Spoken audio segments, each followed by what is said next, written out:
I'll do a wee video of an edit to show the standard 15-inch being spun up on the lathe, and I'm going to add to this video later on and show the 17 mounted the same being spun up on the lathe.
And that, guys, is the reason why I don't like cutting them all the way through. I like cutting them to be as close as possible and then just either splitting them with the grinder or, you know, just tapping it out with a hammer, because I don't really care about these rear sections if they're damaged at all.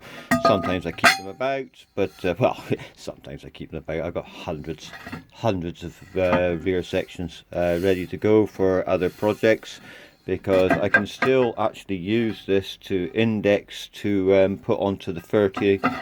This is a 15. I can actually use this to band a 13-inch alloy into 15-inch, or I could even use this to band a 13-inch alloy into 16-inch. I'll explain that another day if somebody actually wants me to make a set of wheels. But yes, that's all four of these chopped down into centers now. So basically I've got to turn this whole pile here. Yes, we got 1, 2, 3 fronts, we got 1, 2, 3 BMWs, we got 1, 2, 3 rears, we've got 1, 2, 3 Ronalds, and I basically need to make it into that.